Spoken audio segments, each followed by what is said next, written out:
Hi folks, it's Bradley J, and welcome to Bradley J's Boston. A town is only as cool as the people in it, and we're very fortunate to be with one of the coolest in all of Boston, really a genius, and his name is Giovanni DeCunto, who is a magnificent artist, and while we're talking, I'm going to show you some of the work.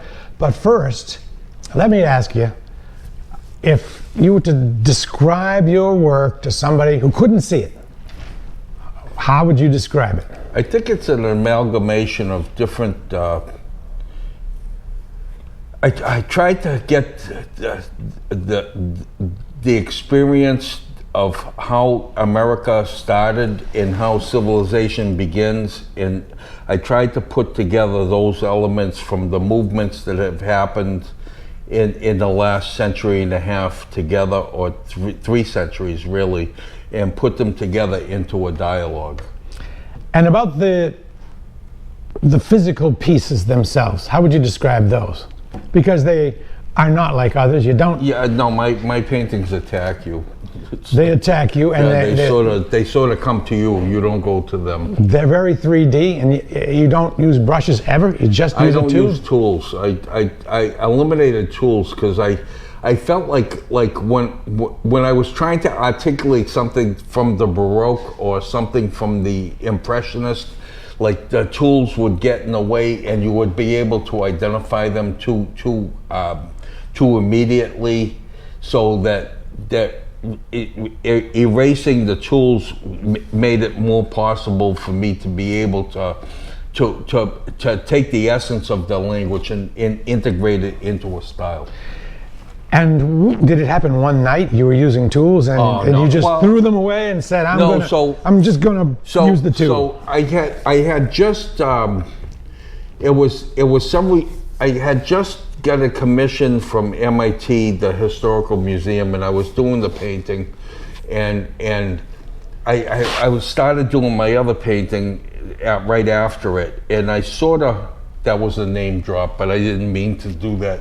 So I looked down at my palette, and then I looked at the painting, and I said, well, wow, the palette is very interesting, and the painting's interesting. Why don't I do this? Because I was more classically trained than most. And I figured that, like, what I'll do is I'll have all of what happens in action painting happen on my canvas. So I'll actually make images bring images into the like what would be abstract and culminate it into a language. Speaking of classically trained, you went to school in Padua, in Italy? I went to Vespa George School of Art, then I went to the Art Institute, then I went to Boston University, and then I went to the University of Padua. What was Padua like? This is kind of an aside. Is that a fantastic place? Well, put it this way, like Dante used to go through there. You know, I went there for civilization development. Dante used to go there to lecture at the university that I was in, and Galileo was a professor there. So it has a deep history into how we've developed like Western civilization, and that was one of the reasons why I chose that university, or they chose me. Actually, they asked me to go there, and So you've come a long way from Lawrence. Can you talk to me about the journey from being a kid in Lawrence to the guy you are today? Any key points in that journey? Highlights, lowlights, or whatever really contributed to making you the guy you are today? When I was a kid, when I was 5, I had the same idea that I'm working on now. There has not been a shift, a shift to, hey, I'm gonna be this. I decided when I was a little child that I was gonna pursue this in the way I have. And it's been a pretty, it's not a winding road, but it's so interesting that, like, because I'm always living in the moment, and I'm always like unfolding the next section, or the next turning the next page to what it is that I'm here to do. You do portraits. Who are some of the? Give me just a couple of the people that were you found the most interesting? You have a long list of famous people, but a couple of the people that turned out to be, wow, that person was pretty darn interesting. Well, I mean, each one is different for a different reason. It's like,